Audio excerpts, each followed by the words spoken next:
بسم اللہ الرحمن الرحیم۔ بہت ہی انٹرسٹنگ اور سبق آموز سٹوری۔ حضرت ابوالکلام کہتے ہیں کہ ایک رات کھانے کے وقت میری والدہ نے سالن اور جلی ہوئی روٹی میرے والد کے آگے رکھ دی۔ میں والد کے رد عمل کا انتظار کرتا رہا کہ شاید وہ غصے کا اظہار کریں گے، لیکن انہوں نے انتہائی سکون سے کھانا کھایا اور ساتھ ہی مجھ سے پوچھا کہ آج اسکول میں میرا دن کیسا گزرا۔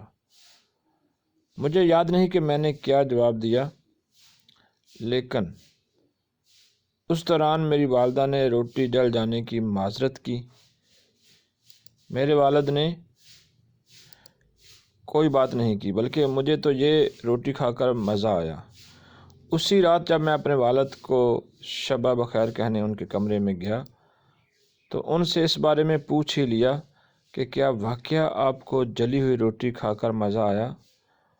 انہوں نے بڑے پیار سے مجھے جواب دیا، ایک جلی ہوئی روٹی کچھ نقصان نہیں پہنچاتی، مگر تلخ رد عمل اور بد زبانی انسان کے جذبات کو مجروح کر دیتے ہیں۔ میرے بچے، یہ دنیا بے شمار ناپسندیدہ اور بیکار لوگوں سے بھری پڑی ہے۔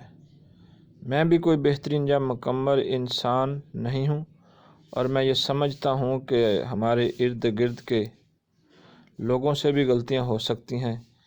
ایک دوسرے کی غلطیوں کو درگزر کرنا، رشتوں کو بخوبی نبھانا، اعلیٰ ظرفی کا مظاہرہ کرنا ہی تعلقات میں بہتری کا سبب بنتا ہے۔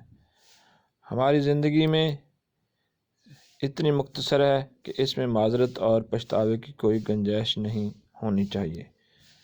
تو بڑے ہی مزیدار الفاظ، یقیناً آپ بھی ان پہ عمل کرنے کی کوشش کریں۔ اللہ حافظ۔